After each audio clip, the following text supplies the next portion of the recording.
Sayın Bakanım, değerli milletvekilimiz, değerli genel müdürümüz, değerli çalışma arkadaşlarımız, değerli Antalyalılar, Orman Bölge Müdürlüğü, Antalya Bölge Müdürlüğü Yangın Eğitim Merkezimizin açılışına hepiniz hoş geldiniz, sefalar getirdiniz. Sayın Bakanım, Antalya bir orman şehri. Şehrin %54'ü ormanlarla kaplı. Antalya orman bakımından zengin.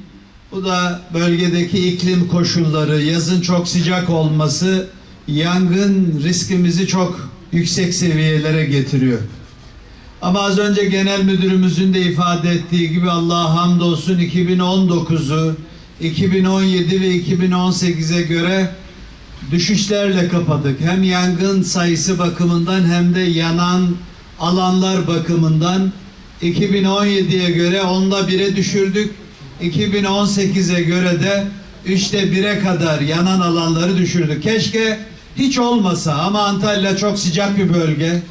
En küçük bir kıvılcımdan yangın çıkabiliyor. Bölgede zaman zaman çok rüzgarlar da olabiliyor. Onun için Antalya'daki Döşemealtı ilçemizde bulunan Uluslararası Yangın Merkezi ve ona bağlı olarak bugün açacağımız bu eğitim tesisi sadece Antalya'da değil, sadece Türkiye'deki yangınla, orman yangınıyla mücadele eden çalışanlarımıza değil, uluslararası nitelikli bir eğitim merkezi olacak.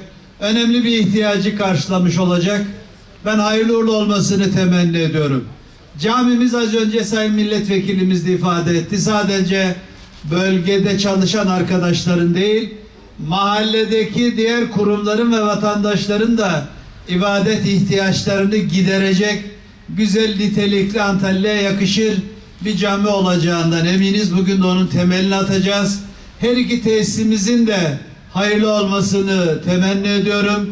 Tekrar Sayın Bakanımız, bugün törenlerimize katılmanız dolayısıyla Antalya halkı adına teşekkürlerimi arz ediyor.